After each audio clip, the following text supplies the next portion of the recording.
अस्सलाम वालेकुम स्टूडेंट्स, मैं हूं फरहान यूसुफ और एक नए टाइम शेड्यूल के साथ एक नए टाइम पर आप लोगों से मुलाकात हो रही है। बेसिक तौर पे हमारा टाइम जो है थोड़ा सा चेंज हुआ है। टाइम किस तरीके से चेंज हुआ है कि हम जो है क्लास सफल की है मैंने बेसिक तौर पे मैथ्स के टीचर के साथ, क्योंकि उनको थोड़ा सा जो है काम था, तो इसलिए जो है हमने उनकी क्लास पहले कर दी है और मेरी क्लास अब जो है हुआ करेगी इसी टाइम के ऊपर, यानी 2 o'clock के बाद हुआ करेगी। आज की अगर हम बात करते हैं तो बेसिकली तौर पे जैसे हमने कल जो है टेस्ट लिया, आज भी हमारा टेस्ट होना है। आज के टेस्ट का जो सिलेबस है वो चैप्टर नंबर 7, 8 और 9 है। ठीक है, 7, 8 और 9। ठीक है, इन टेस्ट का आप लोग यानी इन चैप्टर्स का आपका जो है वो टेस्ट होगा। आप इनको रिवाइज कर लीजिएगा। रात के टाइम 8 बजे जो है वो टेस्ट होगा। कल थोड़ा सा टाइमर का इशू था, आप लोग जो है समहाउ ये बात कह रहे थे कि जो है टाइम का इशू था, बहुत जल्दी टाइम गुजर गया, आप लोग कंप्लीट अटेम्प्ट नहीं कर पाए। सो आज इंशाल्लाह पूरी उम्मीद है और पूरी हमारी एफर्ट है कि कोई भी प्रॉब्लम जो है आप लोगों को ना आए आज के टेस्ट के अंदर, और आप लोगों का आज का टेस्ट जो है वो इंतहाई अच्छा, बहुत शानदार, ठीक है, और बहुत जो है अच्छा हो। ठीक है, देखो जैसे कि हम पहले भी जो है अपने सिलेबस को लेके चल रहे हैं कि जिसमें हम करते क्या हैं कि जिसमें जो है हम आप लोगों से मैं कुछ जो है पॉइंट्स शेयर करता हूं हर एक टॉपिक के हवाले से स्लाइड्स के थ्रू। ठीक है, और उसके बाद फिर हम उसको एलेबोरेट करते हैं, उसको एक्सप्लेन करते हैं, और इस तरीके से जो है हम अपने जो भी हमारा क्या कहते हैं कम्युनिकेशन है, ठीक है, वो इस तरीके से हमारी चलती है। आज भी बेसिक तौर पे हम यही काम करेंगे कि सबका भी बता दें, सबका बता दें तो उसमें मुझे एग्जैक्टली जो है फिजिक्स का और मैथ्स का जो है एग्जैक्ट जो उन्होंने रखा हुआ है सेट किया हुआ है आज के दिन का, वो मुझे नहीं पता। ठीक है, आप इस तरह से कीजिएगा कि आप लोग जो है जो ब्लिंक कर रहा है ऊपर रेड कलर का ट्राइंगल, उसको क्लिक कीजिएगा। स्क्रॉल डाउन करेंगे तो आपको जो है डाउनलोड की ऑप्शन मिल जाएगी, वहां से आप डाउनलोड कर सकते हैं तमाम के तमाम जो भी 13 और बल्कि 12 ऑफ जून तक का जो आपका सिलेबस है वो आप डाउनलोड कर सकते हैं। सर क्या आप बता सकते हैं कि कल वाला फुल लेंथ टेस्ट कहाँ से मिलेगा? हसीब, आपको फुल लेंथ टेस्ट जो है वो आपके टीचर्स ही प्रोवाइड कर सकते हैं, जैसे कि मैंने जो है आप लोगों के लिए अपलोड कर दिया। मैं आपको बताऊं कैंपस डिराइव के ऊपर आपको तमाम टेस्ट मिल जाएंगे, कैंपस डिराइव पे तमाम टेस्ट मिल जाएंगे, तमाम के तमाम प्रैक्टिस एमसीक्यूज आपको वहां से चैप्टर वाइज मिल जाएंगे। ठीक है, वो आप लोग जरूर देख लीजिएगा। ठीक है, सो कैंपस डिराइव पे तमाम के तमाम आपको जो है जो भी रिसोर्सेज हैं वो आपको वहां पर मिल जाएंगे। ठीक है, अब स्टार्ट करते हैं। आज बेसिक तौर पे हम चैप्टर नंबर 13 पढ़ेंगे और इसके साथ साथ चैप्टर नंबर 15 के मुतालिक भी आज ही हमने देखना है। आज ही मैं आप लोगों को उस हवाले से भी समराइज करूंगा, बताऊंगा। ठीक है, अच्छा, सो अभी इस वक्त जो है मैं आप लोगों के सामने कुछ स्क्रीन पर जो है स्लाइड्स लेकर आऊँगा, इसके थ्रू हम समराइज़ करेंगे चैप्टर नंबर 10 को, और चैप्टर नंबर 10 के हवाले से जो है मैं आप लोगों को ब्रीफ करूँगा। ठीक है, सो फर्स्ट मैं आप लोगों के पास इस वक्त जो है स्क्रीन लेकर आता हूँ। डाउनलोड नहीं होती है भी, होता उधर से डाउनलोड का ऑप्शन होगा वहाँ पर, अगर आप इसको ओपन करेंगे तो मिल जाएगा आपको। ठीक है,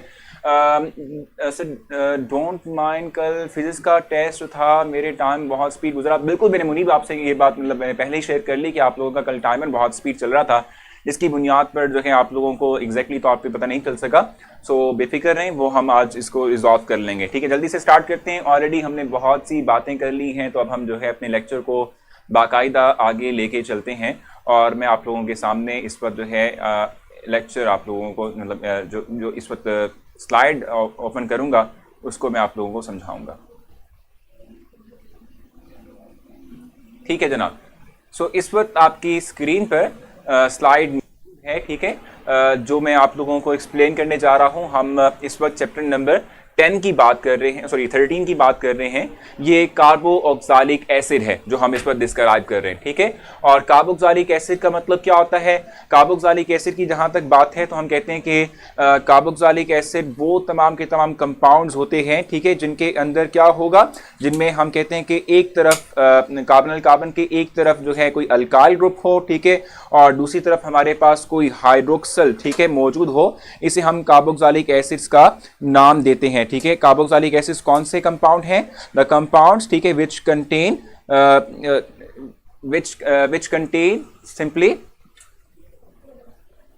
इसको निकाल दें ठीक है, जैसे सिंपल कर लें। ठीक है, कार्बोक्सिलिक एसिड की जहां तक हम बात करते हैं तो हम कहते हैं कार्बोक्सिलिक एसिड्स वो तमाम के तमाम एसिड्स होते हैं, वो तमाम कंपाउंड्स होते हैं जिनमें कार्बोनिल कार्बन सेंटर में होता है और कार्बोनिल कार्बन के एक तरफ हाइड्रोजन और अल्काइल ग्रुप होगा, दूसरी तरफ मस्ट है कि हाइड्रोक्सिल ग्रुप मौजूद होगा। इस फंक्शनल ग्रुप कैरिंग कंपाउंड को हम कार्बोक्सिलिक एसिड्स कहते हैं। जनरली इस फंक्शनल ग्रुप को हम ऐसे राइट करते हैं, ठीक है। जनरली तौर पे हमारे पास क्या है, फंक्शनल ग्रुप जो है वो इस तरीके से राइट किया जाता है, ठीक हो गया। अच्छा, एक और चीज मैं आपको थोड़ा सा क्लैरिफाई करता चलूं, एक और चीज मैं आप लोगों को जो है बता दूं। जैसे मैंने आपसे कहा कि कार्बोक्सिलिक एसिड का फंक्शनल ग्रुप ये है जिससे हम रिकग्नाइज करते हैं कि जो कार्बोक्सिलिक एसिड है, मतलब ये कोई कंपाउंड यानी ऑर्गेनिक कंपाउंड कार्बोक्सिलिक एसिड है या नहीं है, ठीक है। इसी तरीके से अगर हम कार्बोक्सिलिक एसिड की बात करें तो ये भी फर्दर डिवाइड होते हैं डिफरेंट कैटेगरीज के अंदर। डिपेंड करता है कि यहां पर लगने वाला ग्रुप जो है हमारे पास क्या है। अगर जो हमारे पास यहां पर ग्रुप लगा हुआ है वो आर ग्रुप है तो ये हमारे पास क्या होगा, एलिफेटिक कार्बोक्सिलिक एसिड कहलाएगा, एलिफेटिक कार्बोक्सिलिक एसिड कहलाएगा। और अगर हमारे पास यहां पर जो लगा हुआ ग्रुप है वो आर के बजाय, ठीक है, हम कह सकते हैं कि भाई हमारे पास क्या हो, सर जो चैप्टर पढ़ना हो उसकी स्लाइड्स पहले ही अपलोड कर दें। बिल्कुल ठीक है मोहम्मद, अच्छी सजेशन है, इस पे हम अमल करेंगे। सो मैं आपसे कह रहा था कि अगर अल्काइल ग्रुप लगा हो तो ये एलिफेटिक होगा। अगर हमारे पास यहां पर क्या हो, अल्काइल के बजाय एरोमेटिक फंक्शनल ग्रुप यहां मौजूद हो, जिसको हम AR से बेसिक तौर पर शो करते हैं, ठीक है, एरोमेटिक कोई मौजूद हो यहां पर, ठीक है, मतलब यहां पर एरोमेटिक ग्रुप मौजूद हो, सो इसको हम जो है क्या कहते हैं, अल्काइल के बजाय ये एरोमेटिक कार्बोक्सिलिक एसिड कहलाएगा, ठीक है। ये कहलाता है एरोमेटिक कार्बोक्सिलिक एसिड, ठीक है। फॉर एग्जांपल अगर मैं इसकी एग्जांपल आप लोगों के सामने कोट करूं, ठीक है, सो आपके लिए जो है यहाँ पर एग्जांपल आपकी जो है बुक भी मौजूद है, ठीक है। सिंपल बेंजोइक एसिड हमारे पास एक एग्जांपल है एरोमेटिक कार्बोक्सिलिक एसिड की,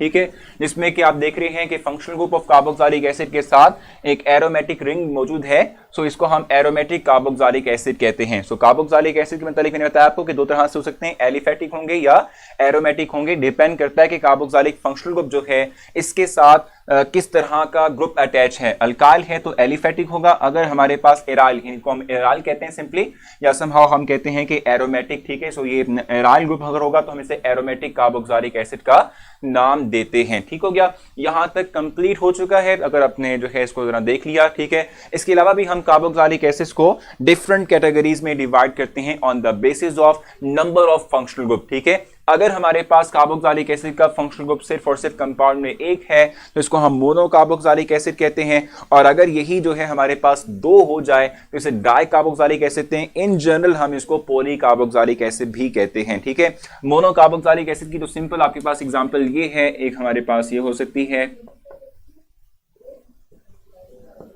जिसको हम प्रोपानोइक एसिड कहते हैं, ठीक है। बेंजोइक एसिड, प्रोपानोइक एसिड, ठीक है, ये हमारे पास वो कंपाउंड्स हैं जिनमें सिर्फ और सिर्फ एक फंक्शनल ग्रुप मौजूद है। इनको हम कहते हैं कि they are called as mono carboxylic acids, ठीक है जी।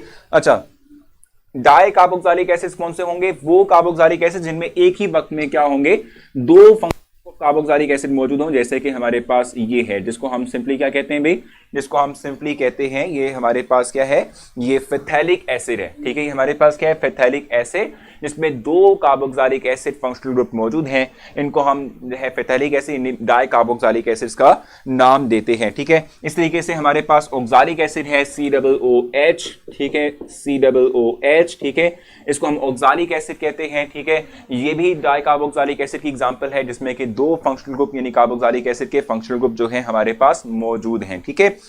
यहां तक आपको क्लैरिफाई होना चाहिए। अब एक पॉइंट आपको मैं जो है समझाऊंगा, वो है फैटी एसिड्स के हवाले से, ठीक है। फैटी एसिड्स हमारे पास क्या होते हैं, हम कहते हैं कि ये एलिफेटिक मोनो कार्बोक्सिलिक एसिड्स, ठीक है जी, जिनको हम कहते हैं फैटी एसिड्स हैं, ठीक है। एलिफेटिक मोनो कार्बोक्सिलिक एसिड जो हैं इनको हम फैटी एसिड्स कहते हैं, और मोस्ट ऑफ द टाइम, ठीक है, ये के थ्रू जो है हम क्या करते हैं, ग्लिसरॉल इनके थ्रू हम प्रिपेयर करते हैं। जैसे हमारे पास ऑयल्स हैं, फैट्स हैं, ठीक है, इनकी जब भी आप हाइड्रोलाइसिस करते हो तो इसकी हाइड्रोलाइसिस से आपको ग्लिसरॉल यानी कि 3 हाइड्रोक्सिल ग्रुप कैरिंग जो है हमारे पास अल्कोहल, ठीक है, और साथ में जो है हमारे पास क्या होता है, simple aliphatic carboxylic acid prepare होते हैं, जो कि एक सिंपल जो है हमारे पास कार्बोक्सिलिक एसिड का फंक्शनल ग्रुप कैरी कर रहे होते हैं, ठीक है।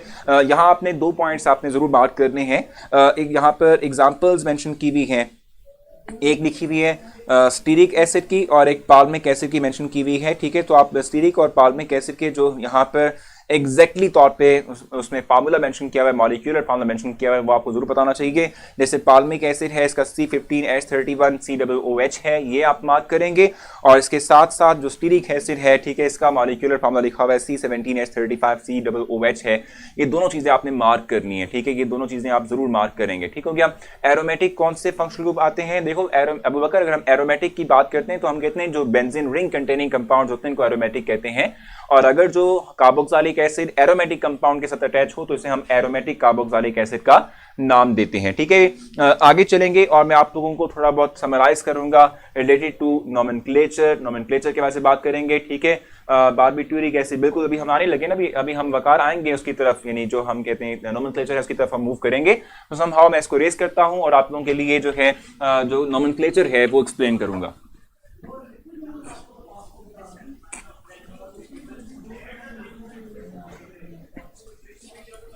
अच्छा, सो अगर हम बात करते हैं किस चीज की भी, अगर हम बात करते हैं नोमेनक्लेचर की, तो मैंने आपसे कहा था कि कॉमन नेम होते हैं, ठीक है, और आईपैक नेम होते हैं,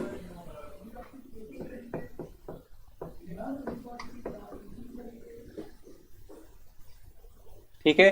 कॉमन नेम है और आईपैक नेम हमारे पास होते हैं, ठीक है। कॉमन नेम के बारे में आप ऑलरेडी जानते हैं कि वो नेम के जो हम कहते हैं कि किस बेस पर दिए जाएं किसी कंपाउंड को, जिस साइंटिस्ट ने कंपाउंड डिस्कवर किया, अगर वो कंपाउंड को जो है अपने नेम के बिहाफ पर देता है नेम, तो हम कहते हैं कि भाई ये कॉमन नेम कहलाता है। अगर हमने कंपाउंड को किसी स्पेशल किसी सब्सटेंस से एक्सट्रैक्ट किया तो सब्सटेंस के नेम के बेस पर कंपाउंड को नेम देंगे, तभी वो कॉमन नेम कहलाएगा। अगर हम कंपाउंड को नेम असाइन कर रहे हैं, अगर हमने जो है कंपाउंड को जो है नेम असाइन किया उसकी स्पेशल कैरेक्टरिस्टिक के बेस पर, तब भी कॉमन नेम कहलाएगा। जिस एरिया से डिस्कवर किया वो भी हमारे पास कॉमन नेम कहलाएगा, ठीक है। जहां तक बात है सिंपली अगर हम बात करते हैं जी, सर पेज नंबर बता दें भी, नेम को जो है जल्दी से पेज नंबर बताते हैं आप लोग, हेल्प करें इनकी, ठीक है। अच्छा, तो मैं आपसे कह रहा था कि अगर आप बात करते हो कार्बोक्सिलिक एसिड की, तो इसमें फर्स्ट एग्जांपल हमारे पास फॉर्मिक एसिड की आती है। अगर आप फॉर्मिक एसिड की बात करते हो तो आप जानते हो कि ये जो फॉर्मिक एसिड है, इसमें जो वर्ड हम फॉर्मिक एसिड मेंशन कर रहे हैं, ये वर्ड फॉर्मिका से निकला है, जिसका मतलब होता है, ठीक है, जो हम चूंटी जो है हमें काटती है ना, ठीक है, उसको उससे जो हमारे पास हमें जो जलन सी महसूस होती है, बेसिक तौर पे ये फॉर्मिक एसिड की ही वजह से होता है, ठीक है, ऐसा, ठीक हो गया। सो फॉर्मिक एसिड बेसिक तौर पे क्या है, वो उस यानी आंट को बेसिक तौर पे फॉर्मिका वर्ड जो है ये आंट के लिए इस्तेमाल होता है, ठीक है, और उससे निकला है ये वर्ड फॉर्मिक एसिड। इस तरीके से हमारे पास एसिटिक एसिड है।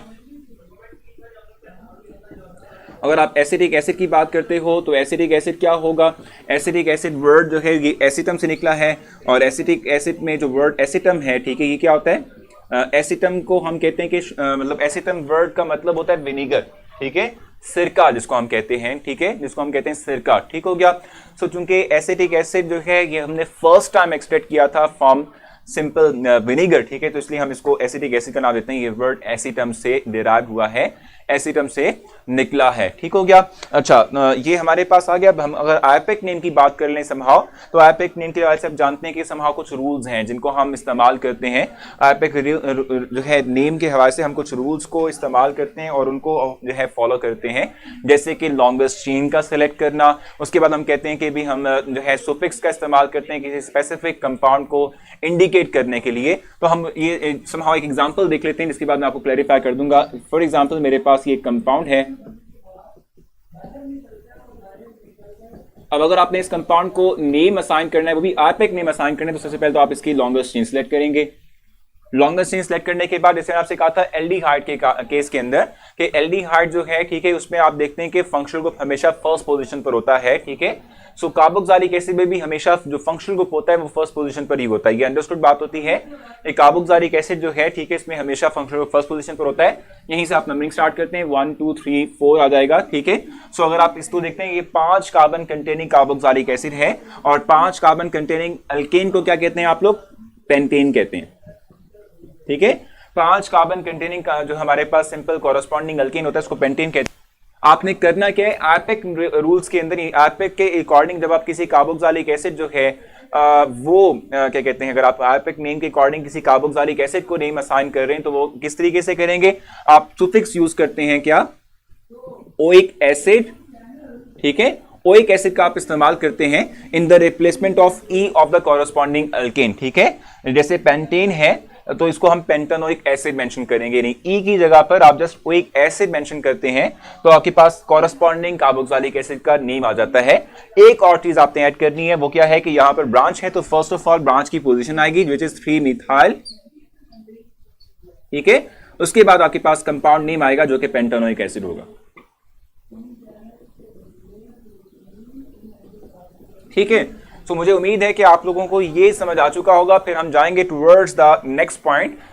जी सर ठीक है बहुत कहते हैं, और ये है क्या, ये है क्या, आप ये है क्या, समझ नहीं आ रही। और ऊपर कह रहे हैं समहाउ, बहुत शुक्रिया भी Mohammad, thank you so much. अच्छा मुझे बताओ कि यहां तक क्लैरिफिकेशन आपको मिल चुकी है तो हम आगे मूव कर सकते हैं।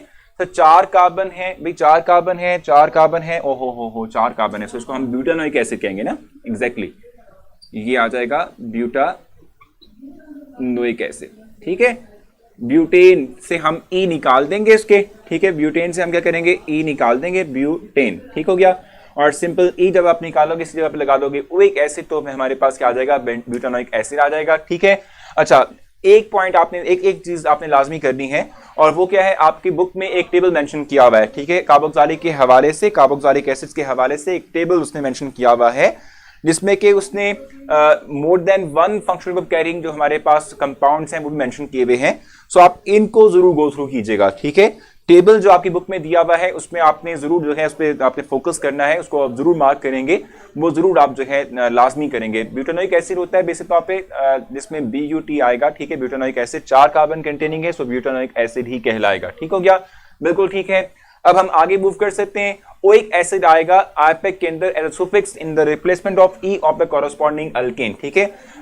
नेक्स्ट हम चलते हैं, फर्स्ट में स्लाइड आपके लिए जो है वो शो करूंगा जिसमें कि हम प्रिपरेशन की बात करेंगे कि कार्बोक्सिलिक एसिड्स जो हैं उनको हम किस तरीके से प्रिपेयर कर सकते हैं, ठीक है। सो फर्स्ट हम डिस्कस करेंगे किस तरीके से कार्बोक्सिलिक एसिड्स जो हैं उनको प्रिपेयर किया जाएगा।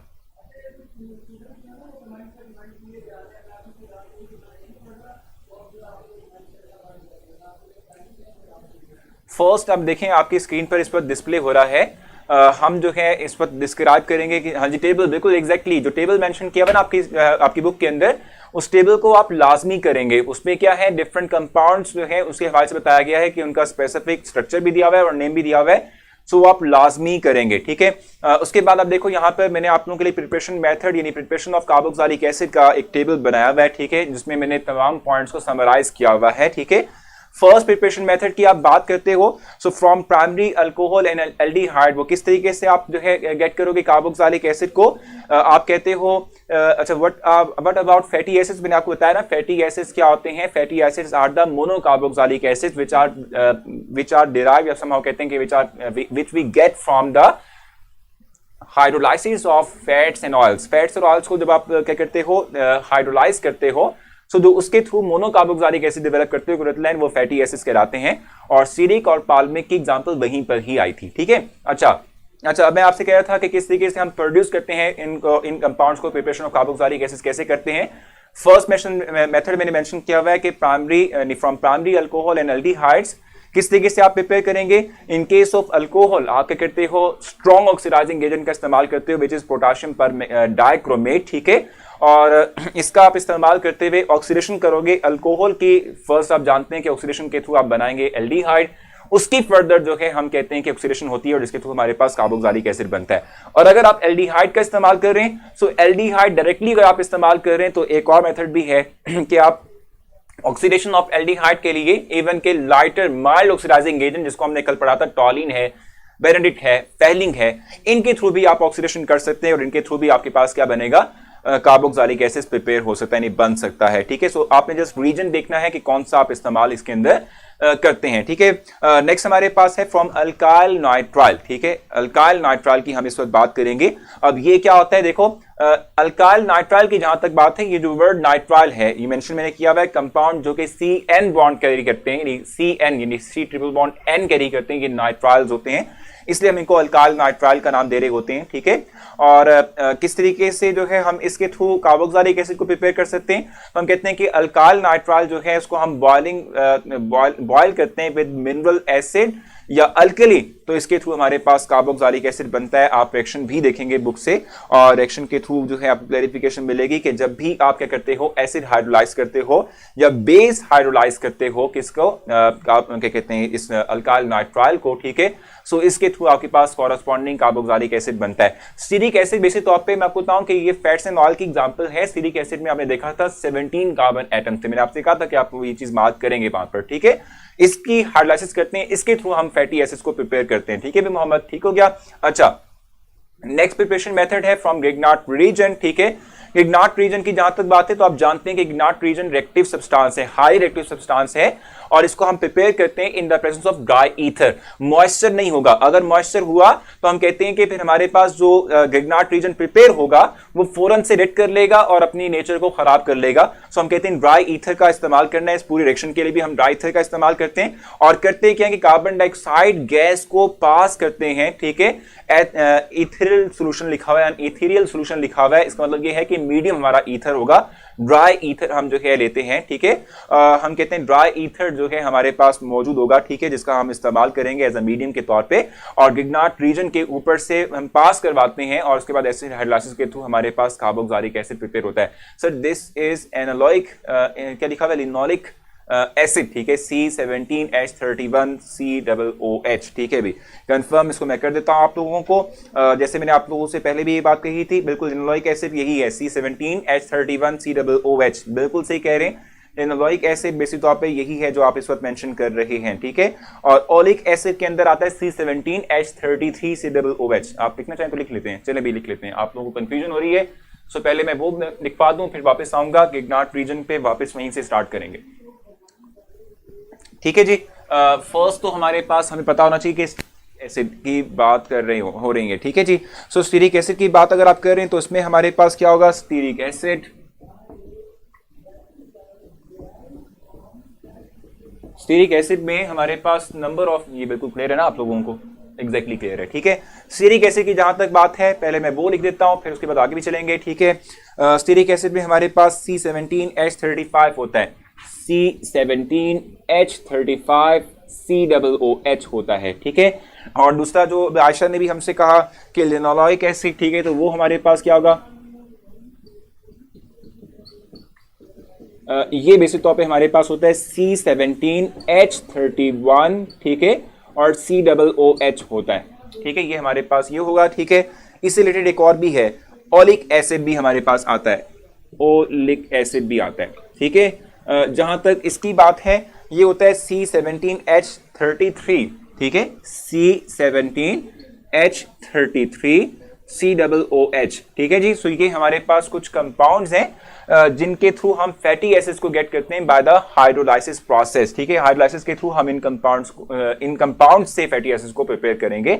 ये फैट्स एंड ऑयल की एग्जांपल हैं, और जहां आप देखें ना भाई, ये H35, फिर ये H31, फिर ये H33, तो ये इंडिकेशन करती है, इससे हमें इंडिकेशन मिलती है कि हाइड्रोजन कंसेक्टिवली कम होने का मतलब हुआ कि डबल बॉन्ड की इंक्रीजमेंट हो रही है। यहां डबल बॉन्ड, फिर यहां, और नहीं यहां एक डबल बॉन्ड है, यहां दो डबल बॉन्ड आ गए, ठीक है जी।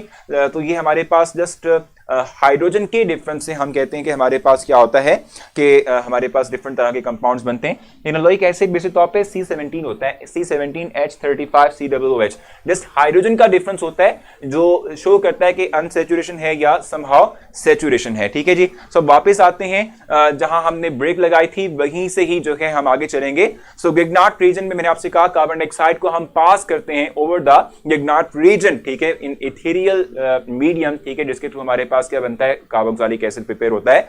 नेक्स्ट हमारे पास एस्टर है, और एस्टर को किस तरीके से करते हैं भी कि एस्टर को हम बॉयल करते हैं विद कंसंट्रेटेड सोडियम हाइड्रोक्साइड, ठीक है, और इसके थ्रू जो हमारे पास कंपाउंड डेवलप होता है उसको हम हाइड्रोलाइज करते हैं थ्रू HCl। सो कार्बोक्सिलिक एसिड जो है वो प्रिपेयर होगा, ठीक हो गया। यहां तक समझ आ गई आप लोगों को इन तमाम के तमाम जो है मेथड्स की, जो मैंने आप लोगों को ब्रीफ किए हैं। और लास्ट वन हमारे पास ऑक्सीडेटिव क्लीवेज है। ऑक्सीडेटिव क्लीवेज का मतलब होता है ब्रेक डाउन का अमल, ठीक है, जिसको हम कहते हैं तोड़ने का अमल, ठीक है। नहीं है, ये एक्स्ट्रा चीजें थी भी, आप लोगों को जस्ट एक्स्ट्रा चीजें मैंने बताई थी और कुछ भी नहीं था, ठीक है, जस्ट एक्स्ट्रा चीजें। ये लिनोलिक एसिड है, ओलिक एसिड है, ठीक है। ये तमाम एक्स्ट्रा चीजें हैं, लाजमी नहीं है कि जो है मतलब हो बुक में एक्स्ट्रा चीज मैंने आपको बस डिस्क्राइब की थी, इसमें कुछ चीज नहीं है, ठीक है।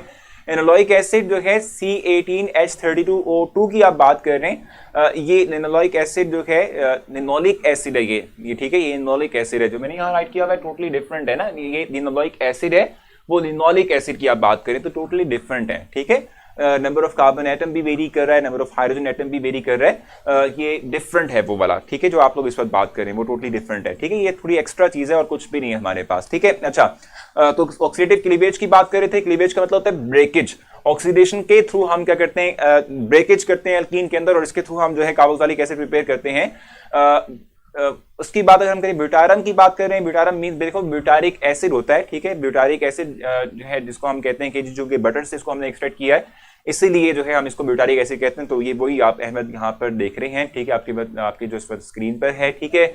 अच्छा, बाकी मैंने आपसे कहा कि आप किस तरीके से ऑक्सीडेटिव क्लीवेज कर सकते हैं।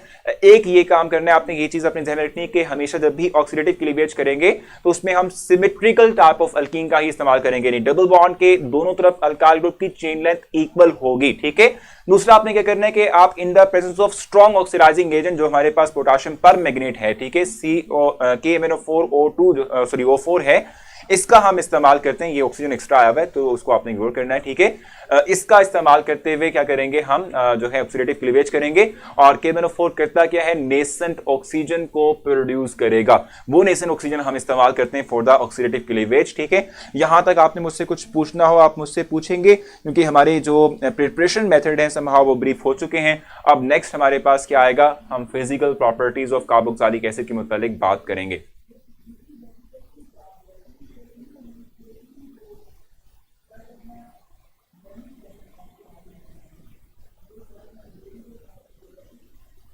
ठीक है भाई, नेक्स्ट हमारे पास है फिजिकल प्रॉपर्टीज, ठीक है, physical properties of carboxylic acid. और जब भी आप फिजिकल प्रॉपर्टीज बात करते हो तो फिजिकल प्रॉपर्टीज में सबसे पहला जो आता है वो स्मेल होती है कि इनकी स्मेल किस तरह की हो सकती है, किस तरीके से हम इनको रिकग्नाइज करते हैं। तो मेंशन किया हुआ है कि C1 to C3 की अगर हम बात करते हैं, लेक्चर कब तक स्टार्ट हुआ है, कब से स्टार्ट हुआ है, तो भाई वो 2:10 से स्टार्ट हुआ है, इस दान बहुत लेट हो गए हो, ठीक है। अच्छा, तो हम कहते हैं स्मेल क्या है हमारे, नेसेंट ऑक्सीजन का मतलब होता है, नेसेंट ऑक्सीजन का मतलब होता है एटॉमिक फॉर्म ऑफ ऑक्सीजन, ठीक है। मींस फ्रेश और एटॉमिक होता है ये अजान, ठीक है, एटॉमिक होता है, सिंगल एक एटम पर मुश्तमिल जो रिएक्टिव होती है स्पीशीज, जिसको हम कहते हैं नेसेंट ऑक्सीजन, ठीक हो गया। अच्छा, इस वक्त हम कहते हैं स्मेल, तो हमने कहा C1 to C3 जो है ये कलरलेस होते हैं, और कलरलेस के साथ साथ जो है लिक्विड फॉर्म के अंदर होते हैं, और इनकी स्मेल पंजेंट स्मेल होती है। फिजिकल का सर ने एटसेट्रा क्लास कहा था, आज कब होगी भाई वो पता नहीं है, वो सर खुद जो है डिसाइड करेंगे, आपको बता भी देंगे, ठीक है। अच्छा, दूसरा हम कहते हैं C4 से लेकर C6 हमारे पास होता है, ये भी लिक्विड फॉर्म के अंदर होता है, और इसकी प्लेजेंट अनप्लेजेंट जो है स्मेल होती है, ठीक है। स्मेल के बाद है सॉलिबिलिटी, ये बात आप ध्यान में रखिएगा, क्योंकि इसके अंदर जो है इन कंपाउंड्स के अंदर जो कार्बोक्सिलिक कंपाउंड्स हैं, इनके अंदर चूंकि फंक्शनल ग्रुप के अंदर हाइड्रोक्सिल ग्रुप मौजूद है, सो ये हाइड्रोजन बॉन्डिंग डेवलप कर सकते हैं विद वाटर मॉलिक्यूल, ठीक है। जैसे कि हम कहते हैं ये वाला कंपाउंड है, ठीक है। अब इसमें क्या है, ये हाइड्रोक्सिल ग्रुप मौजूद है which can develop hydrogen bond with बड़े टाइप के, हम यानी बड़े साइज के अगर कार्बोक्सिलिक एसिड लेंगे तो वाटर में डिसॉल्व नहीं होते। जैसे जैसे आप अल्काइल ग्रुप बढ़ाते हो, ये अल्काइल ग्रुप जो है, ठीक है, क्या करता है, ये स्टेरिक हिंड्रेंस काज करता है, वाटर मॉलिक्यूल अप्रोच नहीं कर पाएंगे, और जब वाटर मॉलिक्यूल अप्रोच नहीं करेंगे तो वो हाइड्रोजन बॉन्डिंग डेवलप नहीं कर पाएंगे, इसलिए हम कहते हैं कि ये डिसॉल्व नहीं होता। तो जस्ट C1 to C4 हम कहते हैं कि वाटर में डिसॉल्व हो जाएंगे ड्यू टू हाइड्रोजन बॉन्डिंग, लेकिन जैसे जैसे जो है आप इंक्रीज करेंगे साइज, वैसे वैसे जो है इनकी सॉलिबिलिटी क्या हो जाएगी, कम हो जाएगी, रिड्यूस हो जाएगी। बॉइलिंग पॉइंट की जहां तक बात है तो हम कहते हैं कि बॉइलिंग पॉइंट जो है वो क्या करता है भाई, हम कहते हैं कि बॉइलिंग पॉइंट जो है वो वेरी करता है। Boiling point of carboxylic acid relatively high due to intermolecular hydrogen bonding, ठीक है भी, चूंकि मॉलिक्यूल में आपस में इनके मॉलिक्यूल के दरमियान हाइड्रोजन बॉन्डिंग डेवलप होती है। इसको अगर हम कंपेयर करें विद अल्केन या इवन एल्डिहाइड या इवन कीटोन से भी कंपेयर कर लें तो हम कहते हैं कि कार्बोक्सिलिक एसिड का जो बॉइलिंग पॉइंट है रिलेटिवली हाई है, ठीक है। मैंने यहां पर आपके लिए एग्जांपल मेंशन की हुई है, जैसे जैसे साइज बढ़ा रहे हो वैसे वैसे हम कहते हैं साइज बढ़ने की वजह से जो पोलराइजेबिलिटी फैक्टर है इंक्रीज करेगा और पोलराइजेबिलिटी के इंक्रीज होने से क्या होता है कि बॉइलिंग पॉइंट भी इंक्रीज करेगा। ठीक है, जहां तक मेल्टिंग पॉइंट की बात है तो हम कहते हैं कि मेल्टिंग पॉइंट जो है वो वेरी करता है। ठीक है, हम कहते हैं कि इवन, बिल्कुल अबू बकर आपने बिल्कुल ठीक कहा कि इवन कार्बन कंटेनिंग जो हमारे पास होते हैं, ठीक है, even carbon containing carboxylic acids का मेल्टिंग पॉइंट हायर होता है एज कंपेयर टू ऑड यहाँ। ठीक है, फर्स्ट से भी ज्यादा है और इवन जो हायर वाला है उससे भी ज्यादा है और लोअर वाला जो है, ठीक है, इससे भी ज्यादा है। दोनों से जो है ज्यादा हमारे पास मिडिल वाले का होगा। सर स्लाइड रिमूव करवा दें प्लीज। देखो स्लाइड को अगर रिमूव करवाया तो आप कहां से देखोगे, ये डाटा कहां से आप लोग लोगे, इसीलिए मैंने आपकी स्क्रीन पर ये रखा हुआ है ताकि आप लोगों को साथ जो है कुछ पॉइंट्स मिलते रहें और आप लोग पढ़ सकें। वाटर, ठीक है जी, क्या लिखा हुआ है, मॉलिक्यूल ने तो अटैच होना है कार्बोक्सिलिक हाइड्रोजन के साथ। अल्काइल ग्रुप क्या करता है, क्या कंसर्न है। देखो अगर जो वाटर मॉलिक्यूल को यहां तक पहुंचने में डिफिकल्टी होगी तो हम कहते हैं फिर किस तरीके से वो हाइड्रोजन बॉन्डिंग डेवलप कर सकेगा। अगर जो यहां तक नहीं पहुंच पाएगा, देखो पहुंच नहीं कैसे सकता कि अल्काइल ग्रुप बढ़ा दोगे ना, सो अल्काइल ग्रुप क्या करता है, वो इसको सर्कुलेट यानी इसको सराउंड कर लेता है, जिसकी वजह से हम कहते हैं वाटर जो है वो पहुंच नहीं पाता। ठीक है, विदाउट क्या लिखा हुआ है, कैलकुलेटर समझ नहीं आई भी, मोल कैसे फाइंड करते हैं फैजान, हमने वो प्रैक्टिस की थी। चलो मैं आप लोगों के लिए फिर रिवाइज कर दूंगा, हम आगे चलते हुए करेंगे क्योंकि हमारे पास इस वक्त दिन कम है, हम जल्दी से सिलेबस कंप्लीट कर लें, फिर जो दिन बचेंगे उसमें हम ये प्रैक्टिस जरूर करेंगे। ठीक है, सो इवन वाले की हम बात कर रहे थे कि इवन वाला जो हमारे पास कंपाउंड होता है उसके मेल्टिंग पॉइंट हायर होता है as compare to the compound which contain odd number of carbon atoms. ठीक हो गया, ये हमारे पास हम कुछ फिजिकल प्रॉपर्टीज थी जो मैंने आप लोगों के लिए ब्रीफ की हैं, जो कि मैंने आप लोगों को समझाई हैं। ठीक है, अब हम मूव करेंगे टुवर्ड्स द रिएक्टिविटी। रिएक्टिविटी की हम बात करेंगे कि रिएक्टिविटी क्या होती है कंपाउंड्स की, कार्बोक्सिलिक एसिड्स की। ठीक है जी, सो फर्स्ट हम डिस्क्राइब करते हैं रिएक्टिविटी के हवाले से।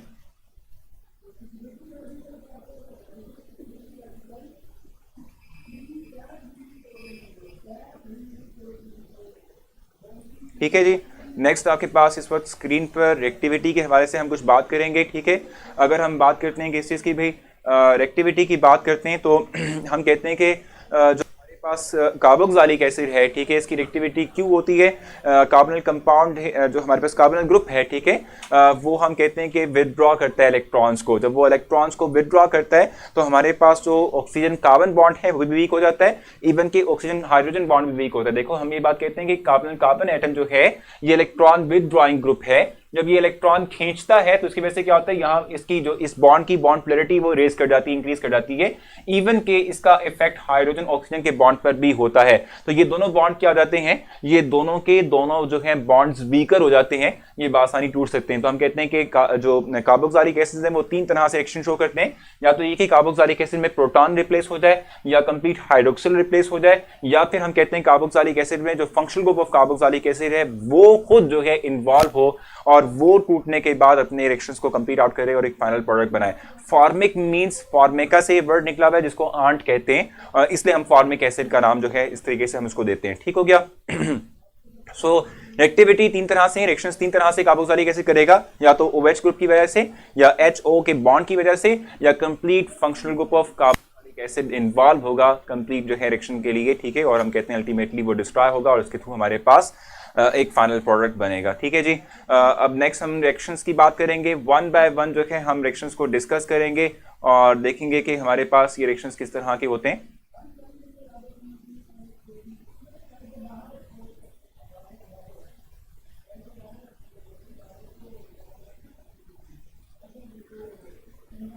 सो नेक्स्ट हमारे पास इस वक्त आपकी स्क्रीन पर जो है वो रिएक्शंस डिस्प्ले हो रही है, हम रिएक्शंस को वन बाय वन डिस्क्राइब करेंगे। फर्स्ट हमारे पास रिएक्शंस हैं जिनमें हम कहते हैं कि हाइड्रोजन जो है रिप्लेस होता है विद एनी मेटल। ठीक है, और इससे फाइनल प्रोडक्ट बनता है। अगर आप इस सेक्शन की बात करते हैं सो इसमें जो है आप देख रहे हैं फर्स्ट हमारे पास है अल्कली को जब भी हम ये अल्कली यानी बेस को जब भी हम रेड करवाते हैं विद दिस क्या कहते हैं कार्बोक्सिलिक एसिड, तो इसके थ्रू हमारे पास क्या होता है, सॉल्ट प्रिपेयर होता है, यानी जो बेस के अंदर मौजूद जो मेटल होता है, ठीक है, वो मेटल क्या करता है, प्रोटॉन को रिप्लेस कर देता है और इस कार्बोक्सिलिक एसिड को कॉरस्पॉन्डिंग सॉल्ट में कन्वर्ट करता है। यानी मेटल करेगा क्या, सोडियम हाइड्रोक्साइड लेट सपोज हम इस्तेमाल कर रहे हैं, ये आनाइज होगा, ये Na+ बनाएगा और OH नेगेटिव की फॉर्मेशन करेगा। ठीक है, ये जो Na+ है ये इस हाइड्रोजन के साथ रिप्लेस अपने आप को करते हुए इसे कॉरस्पॉन्डिंग सॉल्ट में कन्वर्ट कर देगा। ठीक है, तो हम कहते हैं कि बेस यानी अल्कली को जब भी हम रेड करवाते हैं विद दिस कार्बोक्सिलिक एसिड तो वो हमारे पास सॉल्ट मिशन होती है, और आपकी बात जानते भी हैं कि एसिड बेस हमेशा न्यूट्रलाइजेशन का प्रोसेस करता है। ठीक है, सेकेंड हम किस तरीके से कर सकते हैं, कार्बोनेट यानी हम जो है सोडियम कार्बोनेट या सोडियम बाइकार्बोनेट का रिएक्शन करते हुए विद कार्बोक्सिलिक एसिड, इसके थ्रू भी हम क्या कर सकते हैं, हम जो है सॉल्ट प्रिपेयर कर सकते हैं जिसमें कि हमारे पास जो हाइड्रोजन है वो जो सोडियम है उससे रिप्लेस हो जाएगा और कार्बन डाइऑक्साइड गैस इवॉल्व होती है एफरवेसेंस की फॉर्म के अंदर। ठीक है, और इसके अलावा हम डायरेक्टली मेटल को भी रिएक्ट करवा सकते हैं विद कार्बोक्सिलिक एसिड। अगर आप मेटल को रिएक्ट करवाएंगे डायरेक्टली तौर पे तो उसमें क्या होगा कि हाइड्रोजन गैस इवॉल्व कर जाएगी और कार्बोक्सिलिक एसिड कॉरस्पॉन्डिंग सॉल्ट यानी कि सोडियम सॉल्ट या जो भी आप मेटल लगा रहे हैं उसके अंदर कन्वर्ट हो जाएगा। रिएक्शंस इन्वॉल्विंग OH ग्रुप है जिसमें कि आप OH ग्रुप को रिप्लेस करते हैं विद एनी ग्रुप और एटम। ठीक है, इसकी अगर हम बात करते हैं तो इसमें हमारे पास फर्स्ट है फॉर्मेशन ऑफ एसिड हेलाइड। ठीक है, इसमें कि आप करते हैं क्या हो कि आप रेड करवाते हो फास्फोरस पेंटाक्लोराइड को या फास्फोरस ट्राइक्लोराइड को। ठीक, रेड करवाते हो विद किसके साथ भी क्या कहते हैं, कार्बोक्सिलिक एसिड के साथ, या थायोनाइल क्लोराइड को रेड करवाते हो विद कार्बोक्सिलिक एसिड, और इसके थ्रू जो है आप क्या करते हो, इसके थ्रू आप जो है अल्काइल हेलाइड की फॉर्मेशन कर रहे होते हो। ठीक है, रेड आउट नहीं होता तो रेड आउट क्या है sir, formic means red out नहीं होता तो रेड क्या है। देखो मेरी बात सुनो, फॉर्मिक वर्ड फॉर्मिका से निकला है जिसका मतलब आंट होता है, चूंटी होती है, उसके स्टिंग यानी उसके डंग मारने से जो हमें जो है वो जलन सी महसूस होती है वो फॉर्मिक एसिड की वजह से बेसिक तौर पे हमारे पास होती है। ठीक हो गया। अच्छा, यहां तक क्लैरिफाई आप लोगों को कुछ पूछना आप मुझसे पूछ सकते हैं, मैंने बहुत ब्रीफ किया हुआ है इन पॉइंट्स को, आप इसी तरीके से इनको जो है देखेंगे और इस तरीके से ही जो है आपने अपने पास इसको मतलब इन चीज़ों को आपने जो है मेमोराइज भी करना है इन पॉइंट्स को। ठीक है, इस पे फर्दर आपको डीप जाने की जरूरत नहीं है, रिएक्शन की जरूरत नहीं है, मैकेनिज्म की कदम जरूरत नहीं है हमें। ठीक है, अच्छा नेक्स्ट हम मूव करते हैं और नेक्स्ट हमारे पास क्या है जरा वो देख लेते हैं।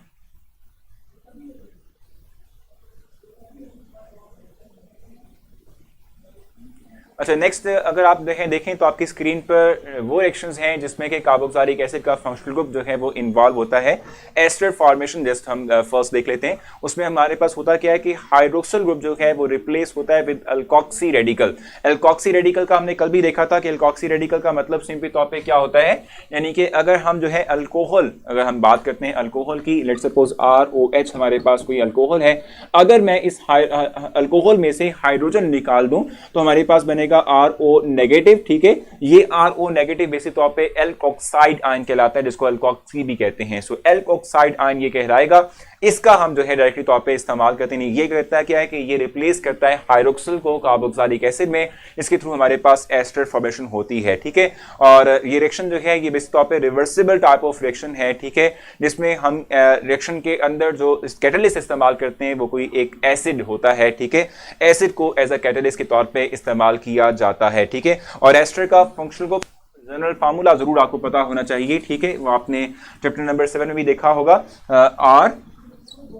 R≡C≡O और OR। ठीक है, ये हमारे पास जनरल फार्मूला है फॉर एस्टर। ठीक है, जिसमें हम कहते हैं कार्बन कार्बन के एक तरफ ऑक्सीजन और ऑक्सीजन के साथ डायरेक्टली तौर पे R ग्रुप जो है वो मौजूद होता है। ठीक हो गया। ठीक है, नेक्स्ट चलते आगे। अब नेक्स्ट हमारे पास अमाइड फॉर्मेशन है, इसमें हम डायरेक्टली तौर पे अमोनिया को रिएक्ट करवाते हैं विद फर्स्ट ऑफ ऑल हम अमोनिया को रिएक्ट करवाएंगे विद कार्बोक्सिलिक एसिड, जिसके थ्रू हमारे पास एक सॉल्ट प्रिपेयर होता है। उसकी हम फर्दर जो है हम कहते हैं कि डिहाइड्रेशन करते हैं, जिसके थ्रू हमारे पास एसिड अमाइड की फॉर्मेशन होगी। अमाइड का जो प्रोडक्ट हमारे पास आता है, अमाइड एसिड अमाइड के थ्रू जो हमारे पास फाइनल प्रोडक्ट आता है वो बहुत स्टेबल होता है, स्टेबल कंपाउंड प्रिपेयर होता है। और अमाइड लिंकेज का पता होना चाहिए आपको, आपने जो है इससे रिलेटेड MCQ भी खुद भी अटेंड किया हुआ है। ठीक है, अमाइड लिंकेज के हवाले से इस तरीके से देखो, आप ये बात पता है आप लोगों को कि R≡C≡O और NH2। ठीक है, इसको हम जनरली एसिड अमाइड कहते हैं। जिसमें कि कार्बन कार्बन के साथ डायरेक्टली तौर पे NH ग्रुप अटैच होगा, यानी अमाइनो ग्रुप अटैच होगा। ये अमाइड लिंकेज कहलाती है और एज अ होल इस कंपाउंड को हम एसिड अमाइड का नाम दे रहे होते हैं। ठीक है जी। सो ये वो तमाम रिएक्शंस थे जिनमें कि हम कहते हैं कि हाइड्रोक्सिल ग्रुप रिप्लेस होगा विद एनी एटम और ग्रुप ऑफ एटम, जिसके थ्रू हम क्या करते हैं भी फाइनल प्रोडक्ट बनाते हैं, फाइनल प्रोडक्ट गेट करते हैं। नेक्स्ट हमारे पास है रिएक्शंस जिसमें कि हम कहते हैं कार्बोनाइल कंपाउंड इटसेल्फ हम कहते हैं कि इन्वॉल्व होता है और इसके थ्रू हमारे पास जो है कोई फाइनल प्रोडक्ट बनता है। और वो क्या है, रिडक्शन रिएक्शंस हैं। दो तरह के रिएक्शंस मेंशन किए हुए हैं। ठीक है, एक पार्शियल रिडक्शन रिएक्शन होती है जिसके थ्रू हम कहते हैं क्या है कि कार्बोक्सिलिक एसिड को कन्वर्ट करते हैं अल्कोहल में।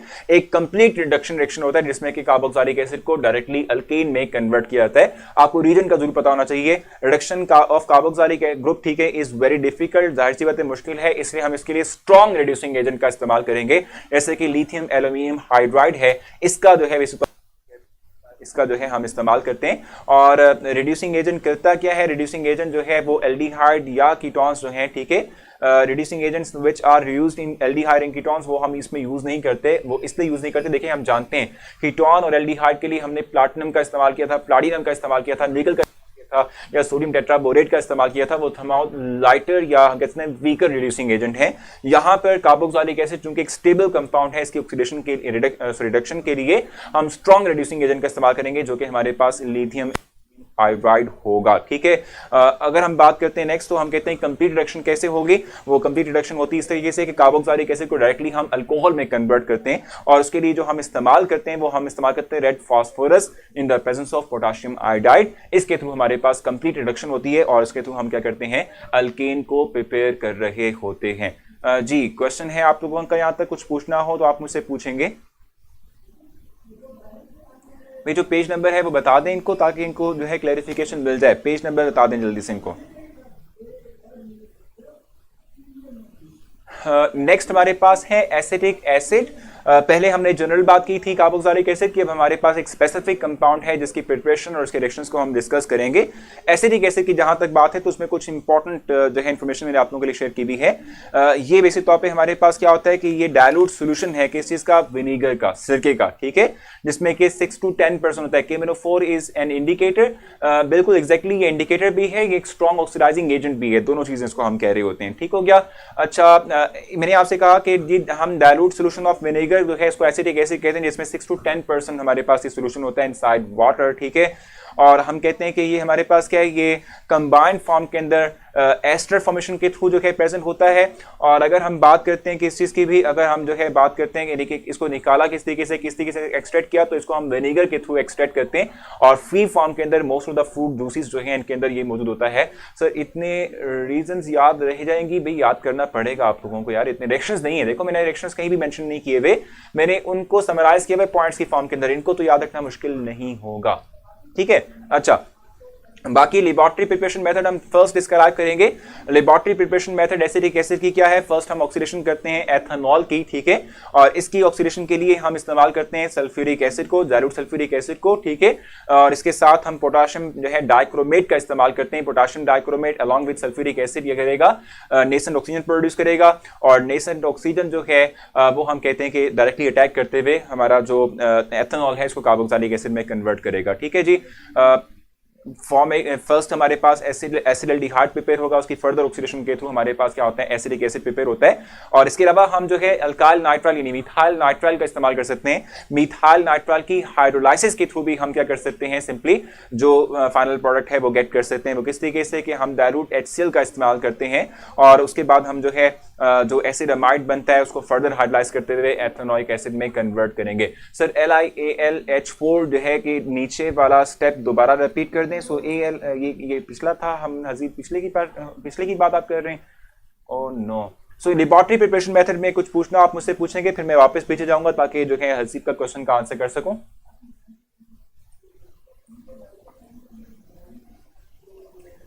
सो इस वक्त आपकी स्क्रीन पर ये डिस्कस हो रहा है LiAlOH की बात, आप LiAlH4 की आप बात कर रहे हैं। सो नीचे वाला जो वैसे तौर पे रिएक्शन है जिसमें कंप्लीट रिडक्शन की बात करते हैं तो वो इन the presence of red phosphorus होता है। ठीक है, रेड फास्फोरस की मौजूदगी में और HI को हम ऐड करवाते हैं जिससे कंप्लीट रिडक्शन जो है वो होती है, जिससे हम कार्बोक्सिलिक एसिड को कंप्लीटली कन्वर्ट करते हैं इनटू सिंपल अल्केन, ठीक है, इसमें हम कन्वर्ट करते हैं। Sir KMnO4 is said to be strong best oxidising agent, बिल्कुल एग्जैक्टली ये भी ना सिर्फ ये बल्कि इसके साथ साथ हम कहते हैं कि सिर्फ यही नहीं बल्कि हम ये भी कहते हैं कि इसके साथ साथ पोटाशियम डाइक्रोमेट है या सोडियम डाइक्रोमेट है, ठीक है, ये तमाम के तमाम हम कहते हैं कि स्ट्रॉन्ग ऑक्सीडाइजिंग एजेंट होते हैं। स्लाइड चेंज कर दें, भी मैंने स्लाइड चेंज कर दी थी, मैं फिर पीछे इसलिए गया था कि ताकि मैं जो है आंसर कर सकूं हसीब के क्वेश्चन का, ठीक है।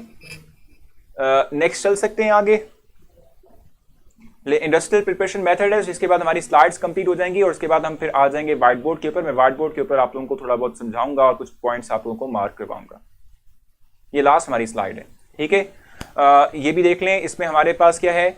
जी हसनैन आप बताएं क्वेश्चन क्या है आपका। इंडस्ट्रियल प्रिपरेशन मेथड है, इंडस्ट्रियल स्केल पर हम किस तरीके से प्रिपेयर करते हैं। बेस्ट सोर्स जो है टू प्रिपेयर एथेनोइक एसिड है वो फॉर्म एसिटाइलिन है, ठीक है। एसिटाइलिन के थ्रू हम प्रिपेयर करते हैं और एसिटाइलिन के थ्रू किस तरीके से प्रिपेयर करेंगे कि एसिटाइलिन जो है उसको बबल करते हैं इनसाइड 20% सल्फ्यूरिक एसिड और ये 80 डिग्री सेंटीग्रेड पर होता है और इसके साथ हमने इसके अंदर 1% जो है वो मर्क्यूरिक सल्फेट भी रखा होता है, ठीक है, जो एज अ कैटलिस्ट के तौर पे बिहेव कर रहा होता है, ठीक हो गया।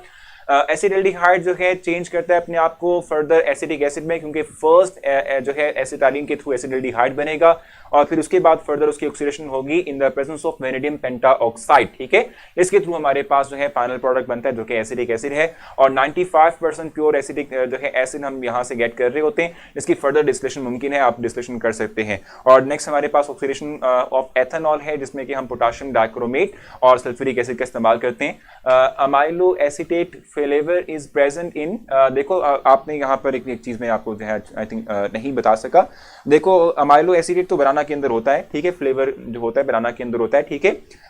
जब हमने एस्टेरिफिकेशन पढ़ा था, ठीक है, एस्टेरिफिकेशन जो है जब हमने पढ़ी थी ना, ठीक है, सो एस्टेरिफिकेशन जो है, ठीक है, उसके एग्जैक्टली नीचे एक टेबल मेंशन किया हुआ है, वो टेबल भी आपने करना है, उसमें एस्टर लिखे हुए उसके आगे मेंशन किए हुए फ्लेवर, सो भी आप करेंगे, ठीक है। ये तमाम स्लाइड्स जो मैंने इस वक्त तक आप लोगों को डिस्प्ले की, मैं आप अपनी जो है कैंपस डेराइव पर इनको अपलोड कर दूंगा PDF फाइल के अंदर और वो आप वहां से जो है आप इनको डाउनलोड कर सकते हैं, वहां से आपको ये तमाम मिल जाएंगी। अब से ऑनवर्ड का जो सफर हमारा होगा वो व्हाइट बोर्ड और व्हाइट बोर्ड के थ्रू मैं आपको समझाऊंगा। क्वेश्चन इक्वेशन क्या लिखा हुआ है, इक्वेशन तो नहीं पूछेंगे, नहीं बिल्कुल भी नहीं, भी इक्वेशन नहीं होती। हमें समहाउ रीजन के बारे में इंफॉर्मेशन होना चाहिए कि किसी एक रिएक्शन के अंदर हम कौन सा रीजन इस्तेमाल कर रहे हैं और किस तरीके से जो है हम कोई कंपाउंड प्रिपेयर करते हैं, ठीक है। अब उसके बाद जो है हमारे पास जो नेक्स्ट चीज है, ठीक है, जिसको मैं आप लोगों को थोड़ा सा समझाना चाहूंगा, वो बेसिक तौर पे हमारे पास है फिजिकल प्रॉपर्टीज आप लोगों के पास अगर आई थिंक मेरे ख्याल से होगी एग्जैक्टली। सो फिजिकल की एक स्लाइड रह चुकी है, वो भी हम देख लें और उसके बाद फिर हम जो है व्हाइट बोर्ड पे मूव करेंगे।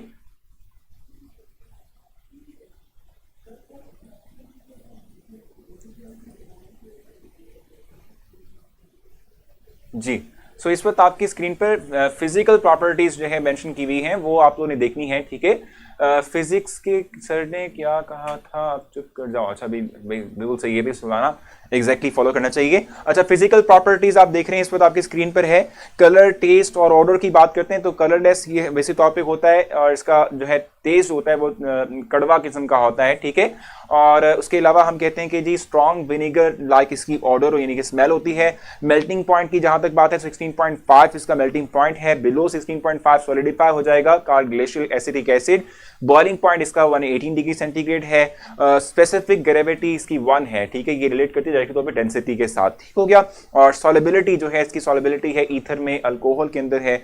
एग्जिस्टेंस जो है इसकी डायमर फॉर्म के अंदर होती है और डायमर फॉर्म जो है मैं आप लोगों को इस वक्त जो है स्क्रीन पर बना के भी दिखा देता हूं कि क्या होता है बेसिक तौर पे, ठीक है। डायमर आप जानते हैं ना कि भी ये चूंकि मॉलिक्यूल्स कार्बोक्सिलिक एसिड के जो होते हैं ये आपस में विद इन मॉलिक्यूल्स इनकी हाइड्रोजन बॉन्डिंग होती है। सो हाइड्रोजन बॉन्डिंग की जो है वजह से हम कहते हैं कि ये क्या करते हैं साइक्लिक फॉर्म के अंदर एग्जिस्ट करते हैं।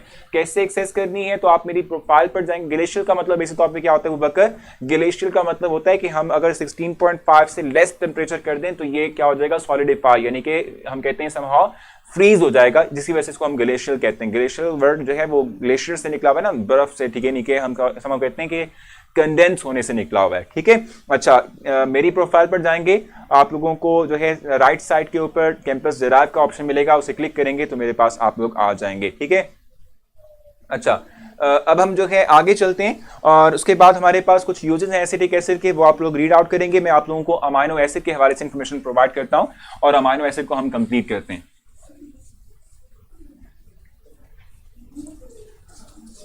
अमाइनो एसिड की जहां तक बात है, देखो अमाइनो एसिड्स हम कहते हैं वो कंपाउंड होते हैं जिनके अंदर एक ही वक्त में दो फंक्शनल ग्रुप होते हैं। अमाइनो ग्रुप भी होता है और इसके साथ साथ एसिडिक यानी कार्बोक्सिलिक एसिड फंक्शनल ग्रुप भी होता है। इस तरह के कंपाउंड्स को हम कहते हैं कि हमारे पास ये हैं अमाइनो एसिड्स, इनको हम अमाइनो एसिड्स का नाम देंगे। ठीक है, अब अगर हम अमाइनो एसिड की बात करते हैं, मैंने आपसे कहा कि ये वो कंपाउंड जिसमें एक ही वक्त में दो डिफरेंट फंक्शनल ग्रुप होंगे, अमाइनो ग्रुप भी होगा और कार्बोक्सिलिक एसिड फंक्शनल ग्रुप भी होगा। Sir amino acid are building block of protein होते हैं। ठीक है अहमद, अच्छा, so carboxylic acid functional group भी है, अमाइनो ग्रुप भी है। आपको बताऊं कि अमाइनो एसिड्स जो है इनमें कार्बोक्सिलिक एसिड फंक्शनल ग्रुप इसको प्रोवाइड करता है क्या, एसिडिक प्रॉपर्टीज, और अमाइनो ग्रुप क्या करता है, अमाइनो ग्रुप जो है इसको बेसिक प्रॉपर्टीज प्रोवाइड करता है। और अगर जो ये सिंगल यानी कि एक कार्बो जो है अमाइनो एसिड के अंदर ये अगर एक की फॉर्म के अंदर है, इनकी रेशो 1:1 है, तो फिर हम कहते हैं कि ये हमारे पास neutral type of amino acid होगा। अगर जो हमारे पास क्या आ जाए कि हमारे पास किसी अमाइनो एसिड के अंदर नंबर ऑफ कार्बोक्सिलिक एसिड्स 2 हो जाए और अमाइनो ग्रुप एक ही रह जाए, तो हम कहते हैं इस केस में हमारे पास क्या होता है कि अमाइनो एसिड्स के बढ़ जाने से, कार्बोक्सिलिक एसिड फंक्शनल ग्रुप के बढ़ जाने से हमारे पास जो अमाइनो एसिड होगा वो एसिडिक में कन्वर्ट हो जाएगा। और अगर हम यही बात करते हैं कि नंबर ऑफ अमाइनो ग्रुप्स जो हैं वो डबल हो जाए और कार्बोक्सिलिक एसिड फंक्शनल ग्रुप एक ही रहे, तो इस केस में अमाइनो ग्रुप जो है, अमाइनो एसिड जो है, ये बेसिक जो है हम कहते हैं प्रॉपर्टी हमें शो करता है, यानी बेसिक अमाइनो एसिड कहलाता है। बुक में आप लोग जो है कुछ एग्जांपल मार्क करेंगे, जैसे एसिडिक अमाइनो एसिड की एस्पार्टिक एसिड और ग्लूमेटिक एसिड जो है मेंशन किया हुआ है, उसको आप मार्क करेंगे। इस तरीके से बेसिक अमाइनो एसिड की एग्जांपल जो मेंशन की हुई वो लाइसिन मेंशन की हुई है, वो आप मार्क करेंगे। और न्यूट्रल अमाइनो एसिड में ग्लाइसिन, एलानिन जो है अप टू 20 जो है हम कहते हैं कि जो हमारे पास अमाइनो एसिड्स होते हैं वो मोस्टली तौर पे क्या होते हैं, वो न्यूट्रल अमाइनो एसिड्स होते हैं। ठीक है जी, आपने इनको मार्क करना है। बाकी अगर हम बात करते हैं अमाइनो एसिड्स की, तो अमाइनो एसिड्स को आप जानते हैं कि दो तरह के होते हैं, एसेंशियल होते हैं और नॉन एसेंशियल होते हैं।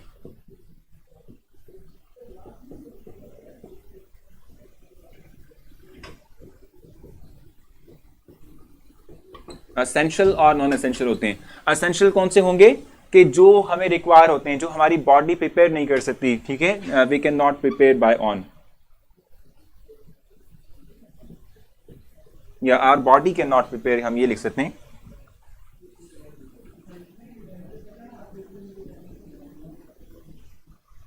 Human body can not prepare.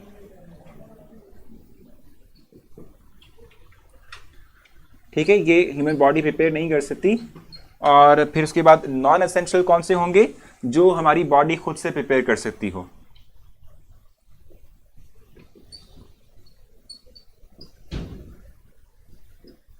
ठीक है, जो हमारी बॉडी प्रिपेयर कर सकती हो।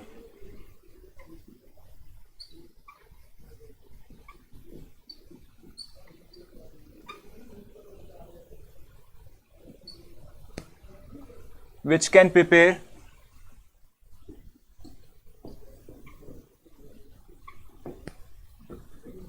By human body. ठीक है, यानी हम कहते हैं कि जो हमारी बॉडी प्रिपेयर कर सकती हो, इसको हम कहते हैं नॉन एसेंशियल होते हैं। सो एसेंशियल और एसेंशियल दो कैटेगरीज हमारे पास हैं अमाइनो एसिड्स की, जिनमें हम अमाइनो एसिड्स को कैटेगराइज करते हैं, डिवाइड कर रहे होते हैं। ठीक है जी, बाकी अगर हम बात करते हैं नोमेनक्लेचर की अमाइनो एसिड की, तो उस पर आपके पास एक टेबल मौजूद है, उस टेबल को आप जरूर देखिएगा। उसमें डिफरेंट अमाइनो एसिड्स के नेम मेंशन किए हुए हैं, और मैं आपको बताऊं कि अमाइनो एसिड्स को कंप्लीट नेम के बजाय हम उसकी शॉर्ट फॉर्म मेंशन करते हैं, जिसको हम एब्रीविएशन का नाम देते हैं, उसके तहत हम याद रखते हैं। सो आपने रटना नहीं है इस टेबल को, समहाउ आपको पता जरूर होना चाहिए कि साइक्लिक अमाइनो एसिड्स कौन से थे या नॉन साइक्लिक अमाइनो एसिड कौन से थे, बेसिक या एसिडिक में अगर आपको कुछ जो है पूछा जाए तो आप उसके समहाउ अंदाजा आपको हो और आप जो है सवाल से ब्रीफ कर सको, बता सको। ठीक है, बाकी जहां तक रही बात अमाइनो एसिड्स की, तो हम कहते हैं कि अमाइनो एसिड्स जो हैं, ठीक है, ये क्या करते हैं, ये हमेशा ज्वीटर आयन की फॉर्म के अंदर एग्जिस्ट करते हैं। ज्वीटर का मतलब क्या होता है, सिंपली तौर पे कि इसमें कार्बोक्सिलिक एसिड फंक्शनल ग्रुप का जो प्रोटॉन था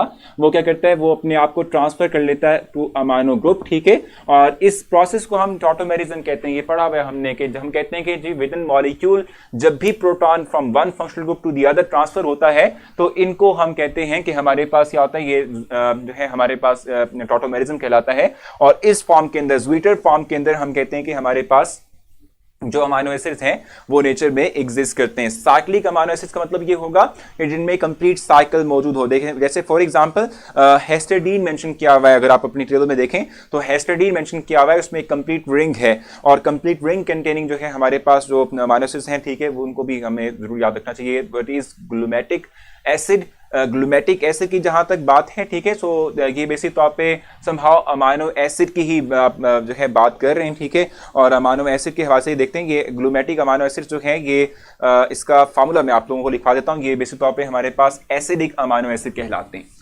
ग्लूमेटिक अमाइनो एसिड्स।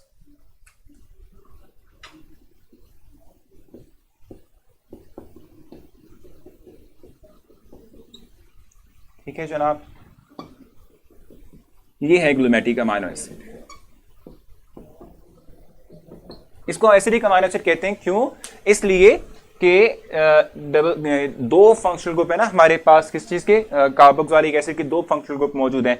एक अमाइनो ग्रुप है sir acidic amino acid which is constituent of many protein.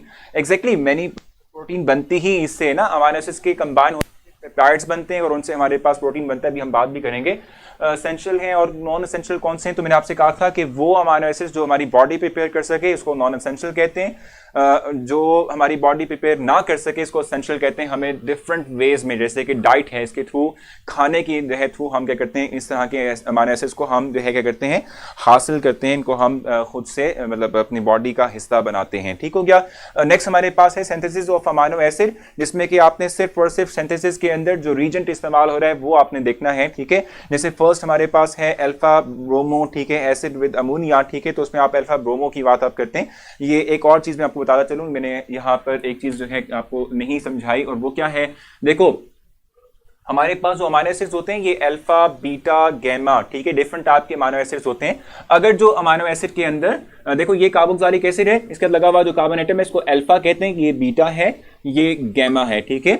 अगर जो अमाइनो ग्रुप फर्स्ट पोजीशन यानी जो first carbon atom after the functional group of carboxylic acid हो, जिसको अल्फा कहते हैं, सो इस तरह के अमाइनो एसिड्स को अमाइनो एसिड्स कहते हैं। अगर यही अमाइनो एसिड बीटा पोजीशन पर आ जाए तो यही कंपाउंड बीटा अमाइनो एसिड कहलाएगा।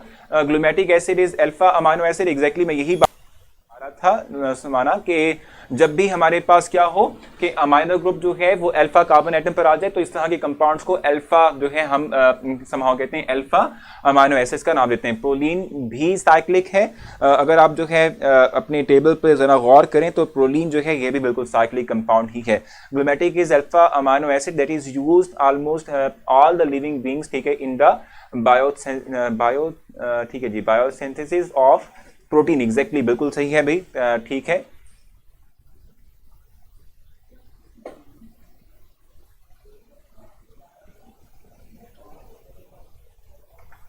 जी सो अब हम जो है कुछ रिएक्शंस की बात कर लेते हैं वन बाय वन। मैंने जैसे आपसे पहले कहा फर्स्ट रिएक्शन जो है उसमें आप अल्फा ब्रोमो, ठीक है, एसिड का इस्तेमाल करते हो, इसको आप रिएक्ट करवाते हो विद अमोनिया, इसके थ्रू प्रिपेयर करते हो स्टैकर सिंथेसिस बेसिस तौर पे जो हमारे पास है, ठीक है। अगर हम इसकी बात करते हैं तो स्टैकर सिंथेसिस जो है इसमें क्या होता है कि इसमें आप डायरेक्टली रिएक्ट करवाते हो किसको, एल्डिहाइड को, ठीक है, एल्डिहाइड को रिएक्ट करवाते हो विद HCN, इसके थ्रू आप प्रिपेयर करते हो सियानोहाइड्रीन, और सियानोहाइड्रीन जो है इसकी फर्दर जो है आप अमोनिया से रिएक्ट करवाने के बाद जो है फर्दर फिर उसको आप कन्वर्ट करते हो किस फॉर्म के अंदर, अल्फा अमाइनो जो है अमाइनो जो है एसिड के अंदर, और उसके अल्फा अमाइनो साइनोडीन के साइनोहाइड्रीन के अंदर कन्वर्ट करते हो। फर्दर उसकी हाइड्रोलाइसिस जो है उससे आप एसिड अमाइनो एसिड प्रिपेयर करोगे। क्या हो गया अभी आप लोगों को, क्या आप लोग न्यूज़ आपस में एक दूसरे से शेयर कर रहे हो, मेरी डिस्ट्रैक्शन हुई है, तवज्जो इधर उधर हो रही है।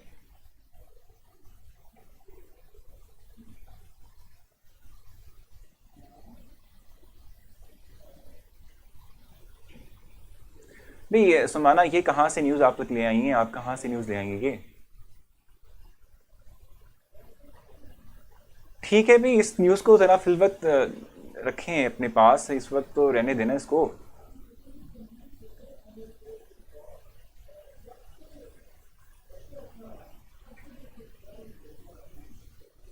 भाई फिल वक्त तो इस न्यूज़ को आप लोग रहने देना भाई। ई कैट पोस्टपोन्ड हो गया है सर जी। भाई कैसे पोस्टपोन्ड हो गया है, कंफर्म तो करने दें, मैं ज़रा कंफर्म कर लूँ इसको, एक दफ़ा कंफर्म कर लेते हैं। और देखो स्टडी को तो कंटिन्यू रखना है ना भाई हमने, इनको भी हम देखते हैं।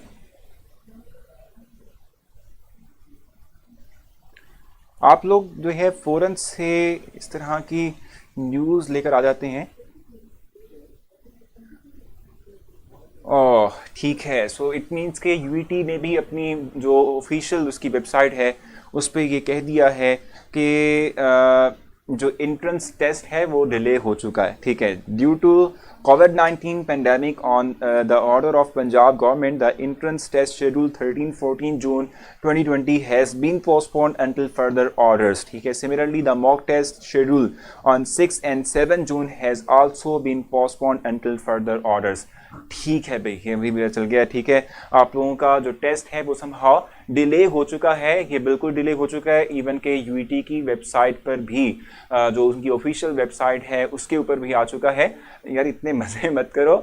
पहले तो हम ये करते हैं कि अपना ये जो हम चैप्टर कर रहे हैं इसको कंप्लीट करते हैं। 2-3 पॉइंट्स रह चुके हैं, उसके बाद आपका टेस्ट ले लेते हैं और फिर इसके बाद आपको थोड़ा रेस्ट देते हैं कि ताकि आप लोग थोड़ा रेस्ट कर लें। ठीक है।